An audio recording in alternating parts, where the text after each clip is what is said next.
The wind was a living thing, a malevolent spirit clawing at the solitary cabin perched on the high mountain pass, its howl a symphony of desolation that Elias knew too well. Snow, thick as a shroud, had been falling for 3 days, burying the world, burying memories he fought to keep interred. Inside, the fire in the stone hearth spat and crackled, a defiant heart beating against the icy siege. Elias, a man carved from the same unforgiving landscape as the mountains themselves, sat at a rough-hewn table, his hands, gnarled as old timber, wrapped around a chipped mug of weak coffee. His eyes, the color of a winter sky before a storm, were fixed on the flames, but he saw other fires, other winters. He saw a woman smile, heard a child's laughter, ghosts that danced just beyond the firelight, always just out of reach. The loneliness was a familiar cloak, heavy but threadbare in places where the cold seeped through, chilling him deeper than the blizzard ever could. He'd chosen this life, or perhaps it had chosen him, after the world had taken everything else. Here, the silence was broken only by the wind and the crackle of wood, a predictable sorrow he could manage. Then came the sound, almost swallowed by the gale, faint, desperate. Knock. Knock. Knock. Elias froze, his head snapping up. It couldn't be. No one came this high, not in this weather. Not anymore. He strained his ears. The wind mocked him, shrieking, tearing at the shutters. Perhaps it was a branch, or ice falling from the eaves. He settled back, his heart a cold stone in his chest. Then again, louder this time, more insistent, laced with a terrifying fragility. Knock. Knock. Knock. There was no mistaking it. Someone was out there. Someone was dying. A tremor ran through him, not of fear, but of a deeper, older pain. He didn't want this. He didn't want to open that door to whatever suffering lay beyond. His small, precarious peace was too precious. But the image of his wife, Sarah, her face pale in the grip of the fever that had stolen her, her hand reaching for him, flashed in his mind. He'd been helpless then. He pushed himself up, the chair scraping harshly against the wooden floor. Each step to the door was a battle. He unlatched it, the heavy wood groaning in protest as he pulled it inward against the wind's fury. A blast of snow and ice assailed him, stinging his face. And there, collapsing into the doorway, was a figure, a woman, so caked in snow she seemed sculpted from it. She was a wraith, her clothes torn, thin, offering no protection against the mountain's wrath. In her arms, clutched to her chest like a final, desperate hope, was a bundle. A child. The woman's eyes, wild with terror and exhaustion, met his for a fleeting second before fluttering closed. A soft moan escaped her lips, a sound of utter surrender. Elias felt a chasm open within him. Not again. Please, not again. But the plea died unspoken. He saw the blue tinge on her lips, the frost on her eyelashes. He saw the small, still form in her arms. The rescuer in him, the man he thought long dead, stirred. He moved with the grim efficiency of one accustomed to harsh realities. He scooped her up, surprised at her lightness, the cold seeping through his own layers. The child, a girl no older than 3 or 4, whimpered, a tiny, heartbreaking sound. He carried them inside, kicking the door shut against the raging storm. The sudden silence of the cabin, broken only by their ragged breaths and the fire's steady song, was profound. He laid the woman gently on the worn rug before the hearth, her head lolling. The child, he realized, was barely breathing. Panic, cold and sharp, threatened to engulf him. He fought it down. He carefully unwrapped the girl from the layers of thin, damp cloth. Her skin was icy. He stripped off her wet clothes, his fingers clumsy with haste, and wrapped her in the driest, warmest blanket he owned, one Sarah had knitted long ago. He chafed her tiny hands and feet, whispering hoarsely, "Come on, little one. Breathe. You gotta breathe." He turned his attention to the woman. Her pulse was thready, her breathing shallow. He worked methodically, removing her frozen garments, his touch impersonal yet gentle, covering her with more blankets. He stoked the fire, adding logs until it blazed, casting dancing shadows on the rough walls. The cabin was small, a single room, but it was a fortress against the storm, a sanctuary. He didn't know who they were, or what horrors they were fleeing, but in this moment, none of that mattered. All that mattered was the fragile flicker of life in these two broken beings. Hours passed in a blur of tending to them, forcing sips of warm broth between the woman's lips when she stirred, checking the child's breathing, adding wood to the fire. He moved like an automaton, his own exhaustion, his own ghosts, held at bay by the immediacy of the crisis. The woman's name, he would later learn, was Lyra. The child's, Ilara. But for now, they were just survivors, washed up on the desolate shore of his existence, and he, against all his instincts for self-preservation, had become their reluctant harbor. The wind howled outside, but inside, a fragile warmth began to spread, not just from the fire, but from a place Elias thought had turned to ash long ago. He watched them, the mother and child, huddled together under the blankets, their faces pale in the firelight, and a single, unfamiliar thought surfaced: maybe this time, he wouldn't be helpless. Maybe this time, he could save them. He was careful not to crowd them, aware that his presence, large and unfamiliar, might be a source of fear rather than comfort for the woman. The child, Ilara, responded more readily to warmth and the gentle coaxing of broth he managed to get her to sip. Her small coughs were less ragged now, her breathing a little easier. The woman, Lyra, remained mostly unconscious, stirring only to moan softly or to instinctively pull the blankets tighter around herself and the child.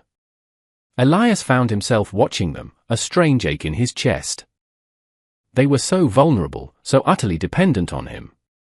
It was a responsibility he hadn't sought, one that dredged up painful memories of his own failures, his own losses. He remembered Sarah's increasingly frail form, Tom's small hand clutching his, the bitter cold of that other, fateful winter. He shook his head, trying to dispel the ghosts. These two were alive. That was all that mattered now. He kept the fire roaring, the cabin becoming almost oppressively warm, but he knew it was necessary to combat the deep chill that had settled into their bones. He found some of Sarah's old clothes packed away in a wooden chest, a simple woolen dress, some undergarments. They would be too big for Lyra, but they were clean and dry. He laid them out near the hearth, hoping she would find them when she was able. The first night passed in a tense vigil. Elias dozed fitfully in his chair, his ears attuned to every breath, every sigh from the rug before the fire. The storm outside showed no signs of abating, its relentless assault a constant reminder of the fragility of their shelter, of life itself. He thought of the vast, empty wilderness surrounding them, a place that could swallow people whole, leaving no trace. How had they even made it this far? What desperate circumstances had driven them out into such a tempest? The questions gnawed at him, but he pushed them away. Answers could wait. Survival came first. Lyra woke to warmth, a sensation so alien it was disorienting. Her eyelids were heavy, crusted. A soft crackling sound reached her ears, rhythmic, comforting. She tried to move, a groan escaping her chapped lips. Pain, dull and aching, radiated through her body. Panic flared, sharp and cold, as memory returned in jagged shards, the endless running, the biting cold, the gnawing hunger, the terror of pursuit. Ilara. Where was Ilara? Her eyes flew open. She was lying on a soft fur rug, a thick blanket covering her. A fire blazed in a stone hearth nearby, its golden light painting the rough wooden walls of a small cabin. And beside her, nestled under the same blanket, sleeping soundly, was Ilara, her small chest rising and falling in a steady rhythm. Relief washed over Lyra, so potent it left her weak. She reached out a trembling hand, touching Ilara's cheek. Warm. She was warm. A man sat in a chair across the small room, his back partially to them, mending something with a needle and thick thread. He was large, his shoulders broad, his presence filling the space. He wore simple, worn clothes. His stillness was absolute, like a mountain. Lyra tensed, every instinct screaming danger. Who was he? Where were they? The men who hunted them, had he found them for them? She tried to sit up, but a wave of dizziness forced her back down. The movement, slight as it was, caught his attention. He turned his head slowly, his eyes meeting hers. They were grey, like the winter sky, and held a deep, unreadable weariness.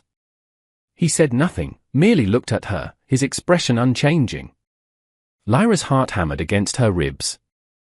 She pulled Ilara closer, a protective arm instinctively curving around her daughter. Her throat was dry, her voice lost somewhere in the frozen wasteland she had traversed. The man rose, not abruptly, but with a deliberate slowness that was oddly reassuring.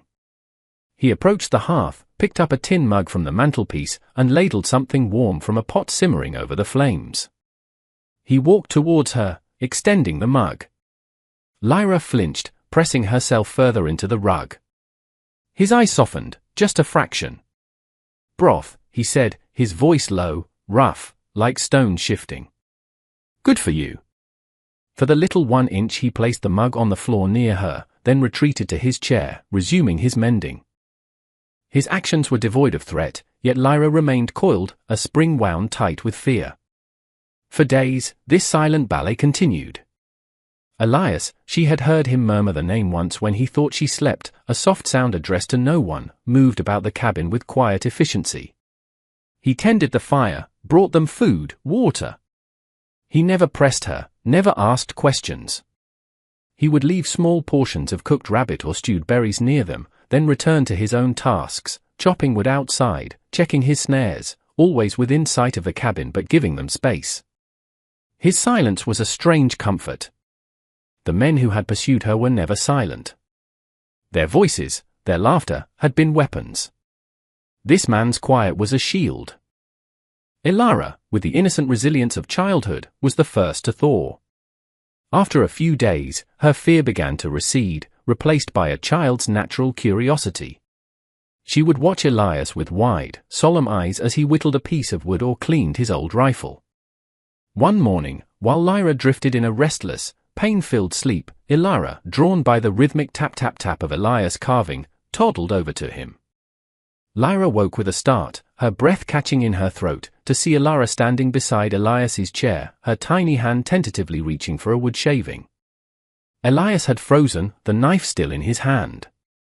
He looked at Ilara, then at Lyra, his expression unreadable. Lyra's heart pounded. But Elias simply put down his knife and the piece of wood. He picked up a finished carving from the mantel, a small, smooth bird, and held it out to Ilara. Ilara looked at it, then at him, then took it carefully in her small fist, a tiny smile touching her lips. Elias's gaze flickered to Lyra, a silent question in his eyes. Lyra found she could breathe again. She offered a small, almost imperceptible nod. It was the first crack in the wall of her distrust. The cabin became their world. The storm raged outside for what felt like an eternity, sealing them in. Inside, the fire was a constant, a warm, beating heart. Elias would sometimes sit by it, staring into the flames, and Lyra would see a profound sadness etch itself onto his weathered features. She wondered about his story, his solitude. He was a man haunted, she sensed, much like herself. She began to notice the small details, the way he always made sure the woodbox was full before nightfall, the gentleness with which he handled the small bird carving before giving it to Ilara, the worn photograph of a woman and a small boy tucked into a crack in the wooden mantel, their faces faded with time. Scars. They both had them, visible and invisible. His were etched on his hands, his face, testament to a hard life. Hers were branded on her soul, raw and bleeding. Slowly, Lyra started to heal, physically at least. The frostbite on her fingers and toes receded, the gnawing ache in her bones lessened. She ate the food Elias provided, simple fare, but nourishing. She started to help, in small ways. Folding the blankets. Stirring the stew when he was outside. These small acts were a language of their own, tentative steps towards an unspoken understanding. She still didn't speak, not with words. The trauma had stolen her voice, or perhaps she had willingly surrendered it, a desperate attempt to become invisible to those who hunted her. But her eyes started to lose some of their haunted look. When Elias met her gaze now, she didn't always flinch away. The fire crackled.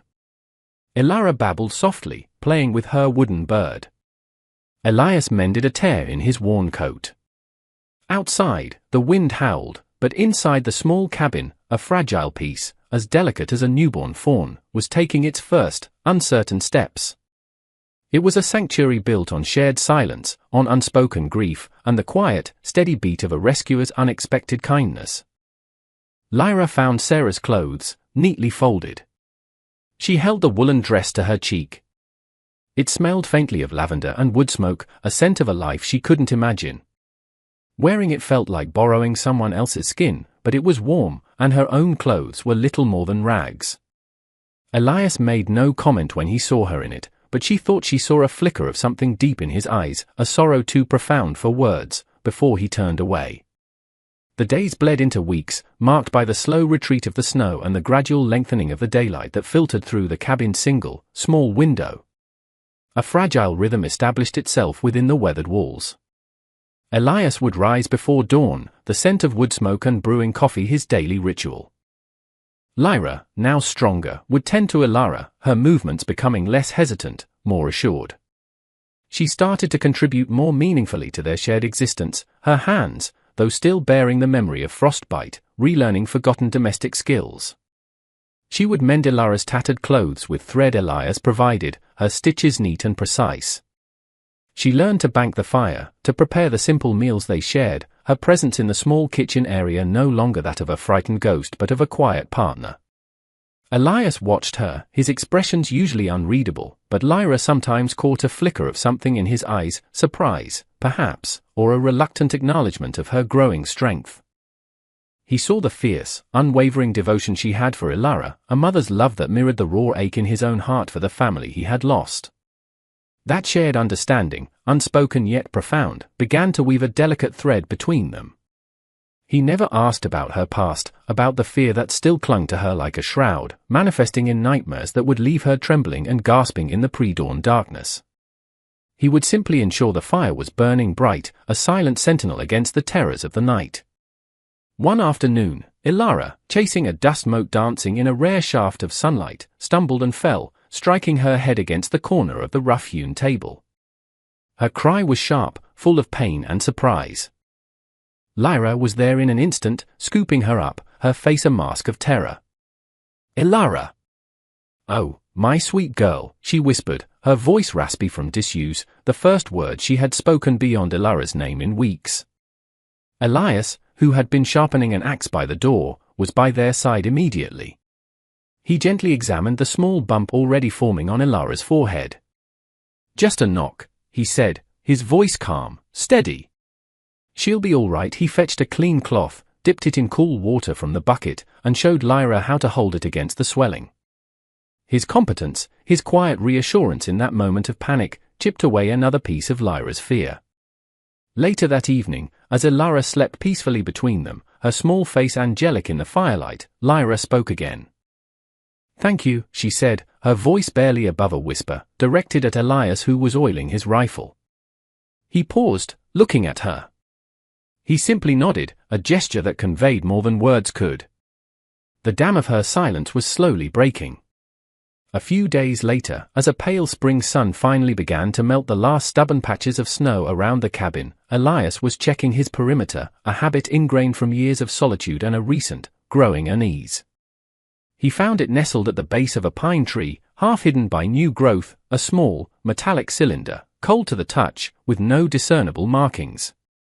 It wasn't from this world, not his world of wood and stone and snow.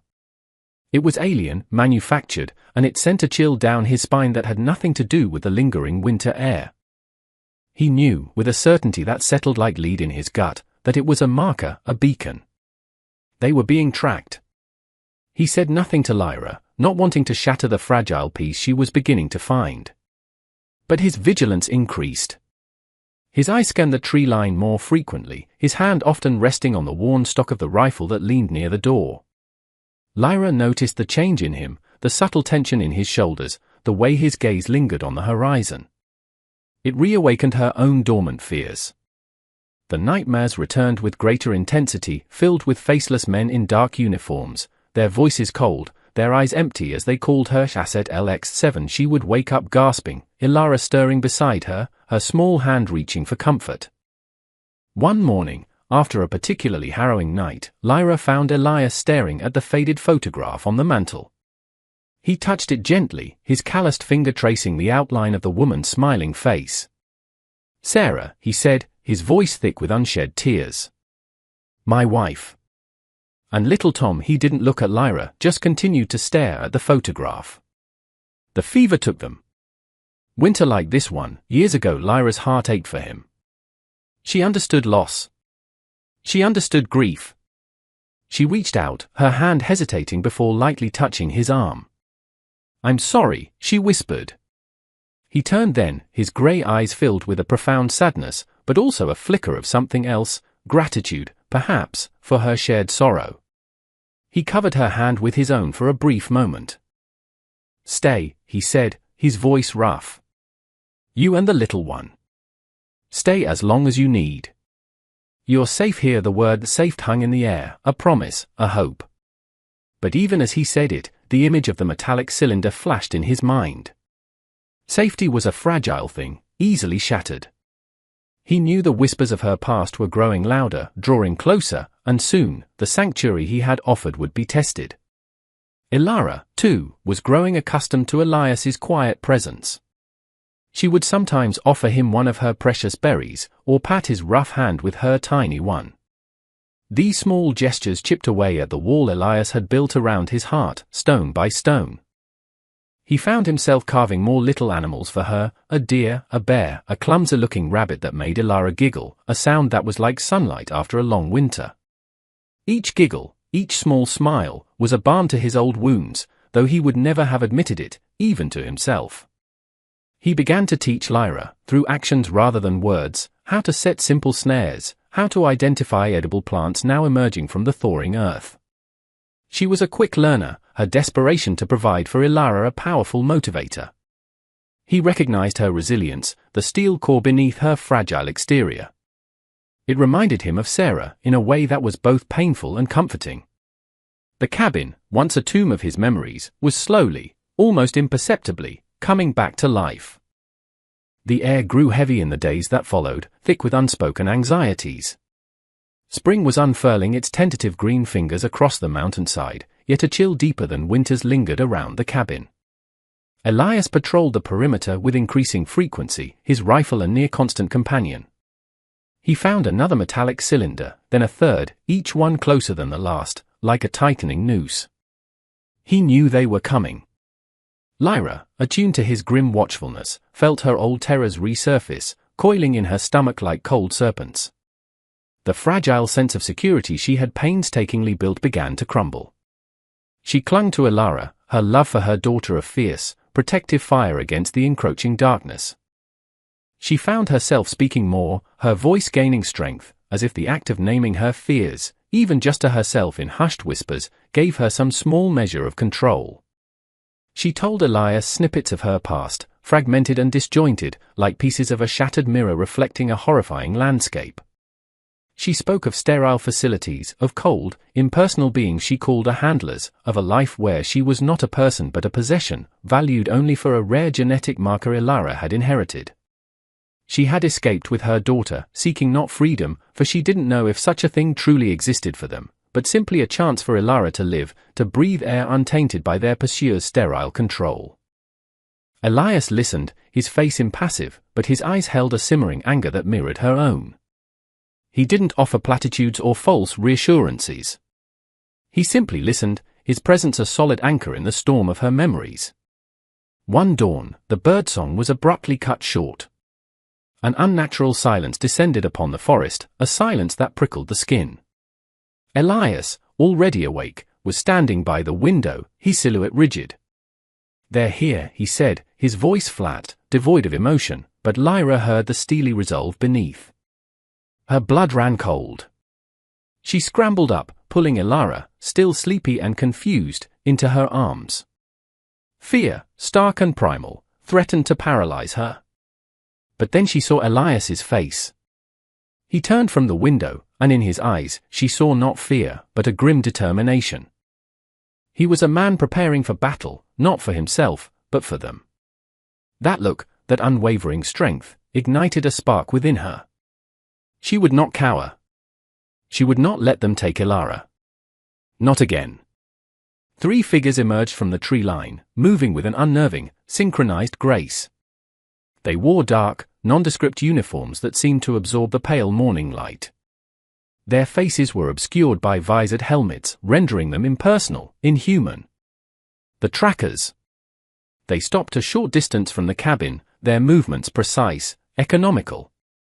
One of them, slightly taller than the others, stepped forward. A synthesized voice, devoid of inflection, cut through the quiet air. Asset LX7. You will relinquish the child, unit designation ELR4. Resistance is futile. Lyra clutched Elara tighter, her knuckles white. Asset. Unit. Not mother. Not child. Elias stepped out of the cabin, positioning himself between the trackers and the door. His old rifle was held loosely in his hands, but his stance was anything but casual. She's not an asset, Elias said, his voice quiet but carrying clearly in the still air. She's a woman. And this is her home. You're not welcome here. The lead tracker tilted its head, a gesture that was somehow more menacing than any overt threat. This does not concern you, civilian. Step aside, it concerns me, Elias stated, his gaze unwavering. They stay with me, inside, Lyra watched, her heart pounding. The old instinct to flee, to hide, warred with a new, unfamiliar courage. Elias was standing against them, for them. He was one man against 3, against a force she knew to be ruthless and technologically superior. She looked down at Elara, at her innocent face, her trusting eyes. And she knew she couldn't just watch. She had to do something. The lead tracker raised a hand, and the other 2 fanned out, their movements fluid, predatory. Final warning, civilian. Elias didn't flinch. You'll have to go through me. The confrontation was swift, brutal, and almost silent. The trackers moved with disciplined speed, but Elias knew this land, every rock, every tree. He used the terrain to his advantage, his movements honed by years of survival.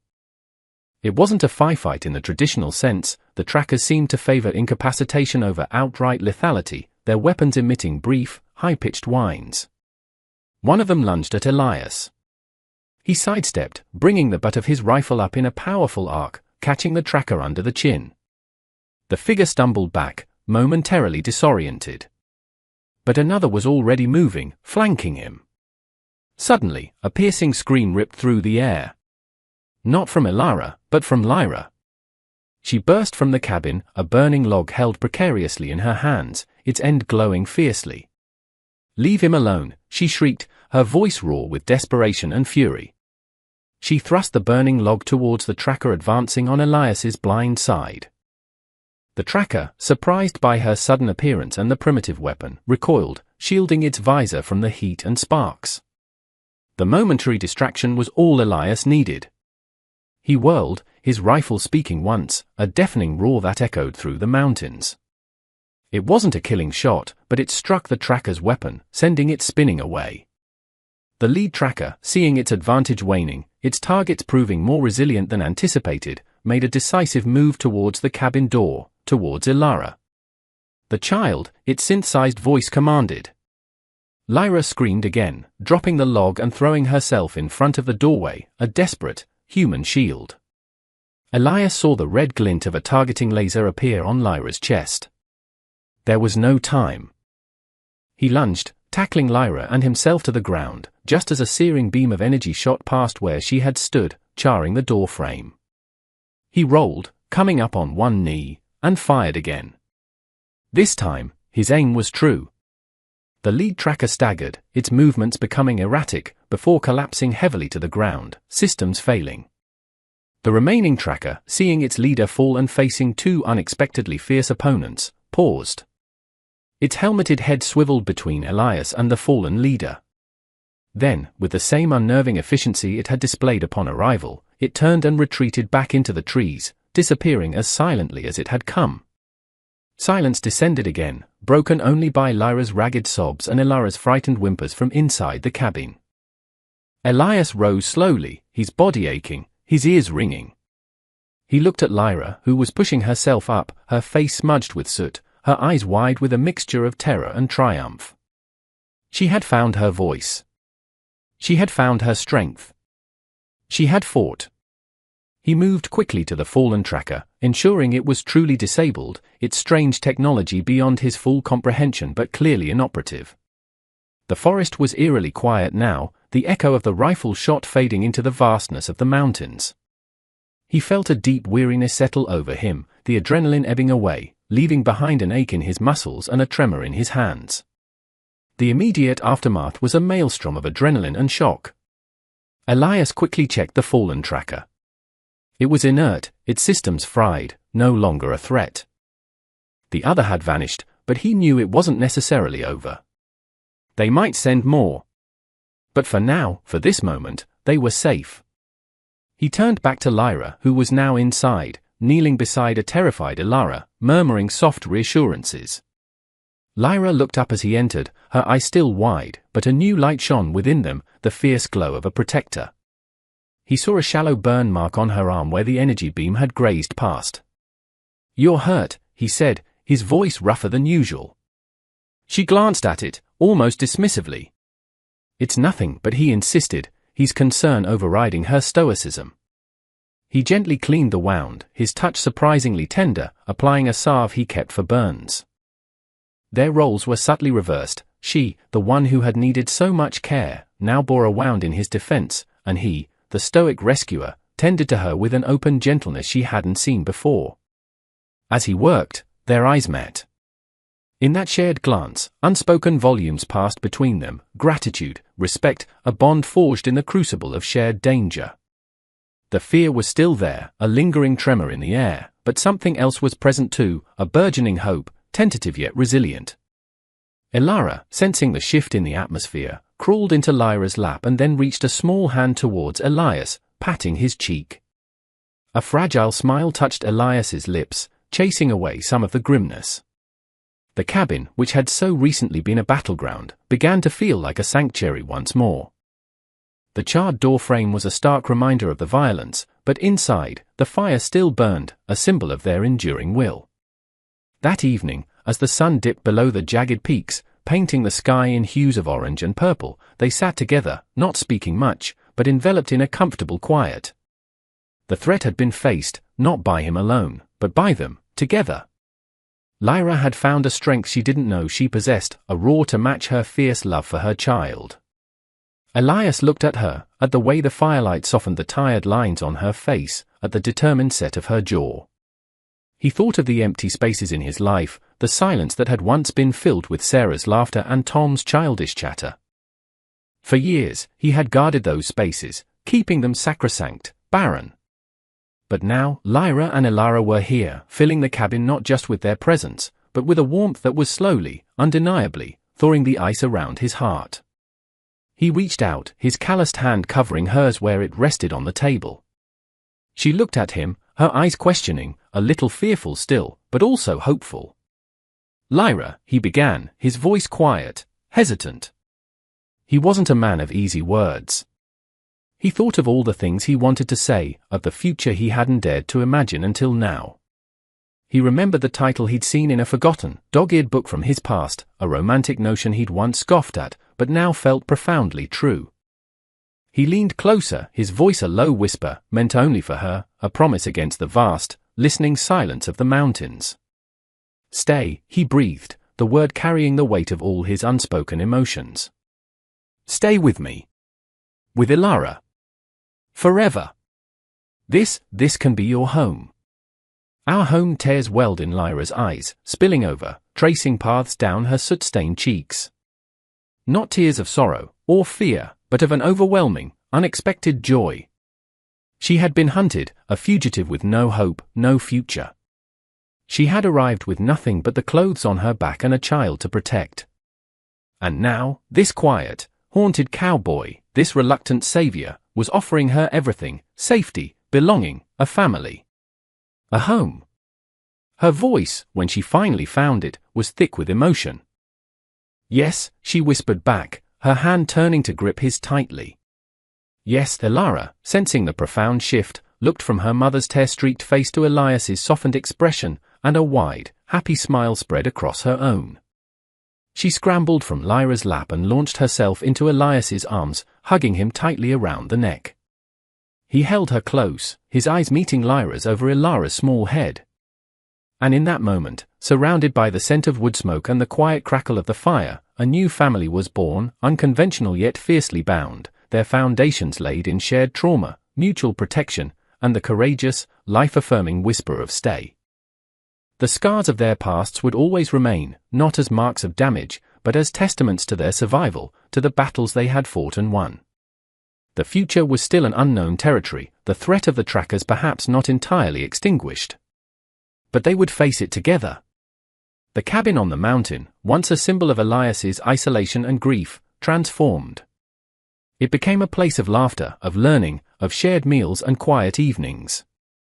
Ilara's bright chatter filled the spaces once occupied by sorrowful silence. Lyra's quiet strength blossomed, her hands now tending a small garden, her voice sometimes lifting in a soft, forgotten song. Elias, the solitary cowboy, found himself a father again, a partner, his heart, once frozen, now beating with a steady, hopeful rhythm. He taught Ilara about the mountains, about the stars, and Lyra taught him, in her own quiet way, how to let joy back into the scarred landscape of his soul. They had found their sanctuary, not in a place, but in each other. What does home truly mean to you? Is it the walls that surround you, or the people who make you feel seen, safe, and loved? Share your thoughts and experiences in the comments below. If this story of courage, resilience, and the power of found family touched your heart, please leave a like, and don't forget to subscribe for more tales that explore the depths of human connection and the enduring light of hope.